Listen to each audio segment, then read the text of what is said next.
Hi అండి, అందరికీ నమస్కారం. ఈరోజు ఇంట్లో టేస్టీగా రెస్టారెంట్ టేస్ట్లో చికెన్ ఫ్రైడ్ రైస్ ఇంట్లో ఉన్న దాంతో తయారు చేసుకున్నాను. నేను చికెన్ ఫ్రై రెడీగానే పెట్టుకున్నాను కాబట్టి ఈజీగా నాకు 20 నిమిషాల్లో చికెన్ ఫ్రైడ్ రైస్ తయారైపోయింది. దానికి కావాల్సిన ఇంగ్రీడియంట్స్ అన్నీ మీకు చూపిస్తాను. చూసారా?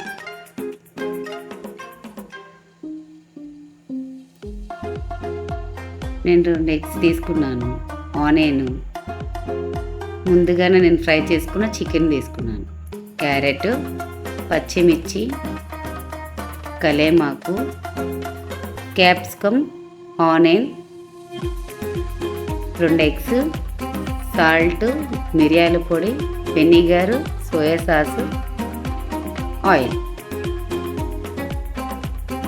ఫస్ట్ నేను స్టవ్ మీద ఒక బాండి పెట్టుకొని వేడెక్కాక కొంచెం ఆయిల్ వేసుకున్నాను. కొంచెం వేడవ్వాలి ఆయిల్. అందులో 2 ఎగ్స్ వేసేసుకున్నాను అనమాట. ఆ 2 ఎగ్స్ బాగా ఫ్రై చేసుకున్నాను. ఫ్రై అయినమ్మడే చూసారా, బాగా ఫ్రై అవ్వాలి. ఇందులో నేను క్యారెట్ కూడా వేసుకున్నాను అనమాట. క్యారెట్ వేసేసుకున్నాను. ఇందులో క్యాప్సికమ్ కూడా వేసేసుకున్నాను.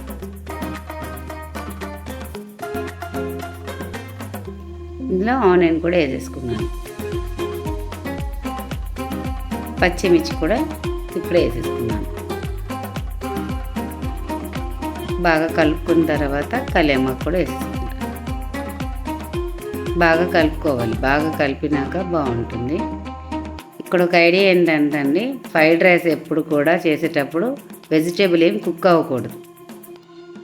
చూసారా, అలానే ఫ్రై అవ్వాలి. కొంచెం ఆయిల్లో ఫ్రై అయితే చాలు. నేను ముందుగానే రెడీ పెట్టుకుని బాస్మతి రైస్ చూసుకున్నారా, పక్కన పెట్టుకున్నాను. ఇది బాగా ఫ్రై అయింది. బాగా కలుపుకొని ఇందులో నేను చికెన్ ఫ్రై ఉంది కదా, చిన్న చిన్న పీసెస్ లాగా చేసుకొని కలుపుకున్నాను. బాగా వేపాను అనమాట. బాగా ఫ్రై అయినాక చూసారా ఎంత టేస్టీ కలర్ఫుల్గా వచ్చింది. ఎందుకంటే చికెన్ ఫ్రై రెడీగా ఉండడం వల్ల ఇంకా కలర్ వచ్చేసింది. ఇది బాగా ఫ్రై అవుతుంది.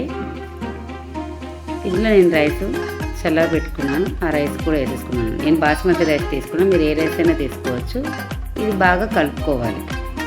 ఫ్రైడ్ రైస్, వేడి ఫ్రైడ్ రైస్ రెడీ అయిపోతుంది. ఒక 5 మినిట్స్ బాగా కలుపుకున్నానండి. ఐలోనే ఉంచాలి మంట. ఐలోలో పెట్టుకొని, స్టవ్ ఐలో పెట్టుకొని బాగా కలుపుకోవాలి. చూసారా, కలర్ఫుల్గా ఉంది. ఇప్పుడు నేను తగినంత సాల్ట్ తీసుకున్నాను. నేను చికెన్కి ఆల్రెడీ తీసుకున్నాను కాబట్టి నేను రైస్ క్వాంటిటీ వరకే తీసుకున్నాను అనమాట. చూసుకొని వేసుకోవాలి. ఇందులో మిరియాల పొడి కూడా వేసుకున్నాను. ఇందులో నేను కారం వాడట్లేదు. సోయా సాసు, కొంచెం వెనిగర్ కూడా వేసేసుకోవాలి. బాగా కలుపుకొని బౌల్లోకి సర్వీస్ చేసుకోవడమేనండి. చాలా బాగుంటుంది చూడండి. ఇంట్లో వేడి రెస్టారెంట్ స్టైల్లో చికెన్ ఫ్రైడ్ రైస్ ఇలా పిల్లలకి ఎంతో ఇష్టం. చూసారా, ఒక బౌల్లో తీసుకున్నట్టు చాలా టేస్టీగా ఉంది. పిల్లలు ఇష్టంగా తింటారండి. Tasty fried rice. మీకు కానీ ఈ వీడియో నచ్చినట్టయితే లైక్ చేయండి, షేర్ చేయండి. Thank you.